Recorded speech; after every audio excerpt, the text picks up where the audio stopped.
Hi, I am Sanju. I work as a team lead in QA department.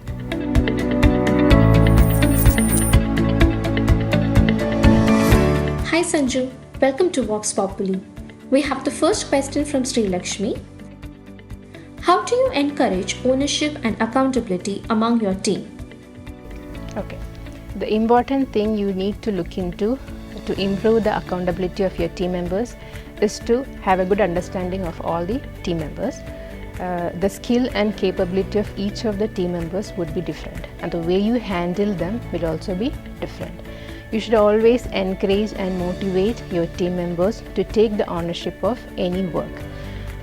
Before you assign any work to your team members, you should always educate the team member on why the work is important and how the outcome of the work is going to affect the life of other people. Once the team members realize how important their work is, they feel like being accountable to the work they do. And another thing is, you need to give timely feedback to your team members. Giving feedback will help them to improve their weaker areas and also to boost up their confidence level. The next area you need to look into is micromanagement. I feel micromanagement discourages ownership. You should always give the freedom to your team members to give their ideas and suggestions, and you should value their thoughts. So this way you are encouraging the team members to take an ownership of their work and be accountable. You should not go behind your team members to get the updates.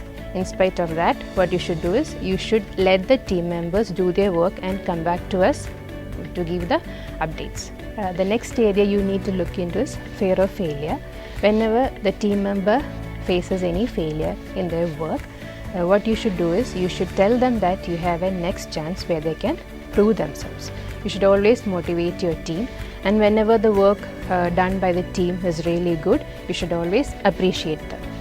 So these are the various ways which I follow to improve the accountability of my team. We have the next question from Vikangshra. You have been associated with Finjen for more than 6 years. Can you share the growth opportunities you received during your career in Finjen? I joined Finjen as a test specialist. While joining, I didn't have prior experience in testing. I had few years of experience in development and few years of experience in teaching. After the interview, the management decided to give me a chance to prove my capability in testing, and I feel I was successful in that. There was good visibility of my work, and I took accountability of all the work I took, and my work was appreciated and rewarded, and after 3 years I was promoted to the role of team lead. Initially I felt that managing a team is not my cup of coffee, but then I got good support and guidance from the management, which helped me to manage the teams.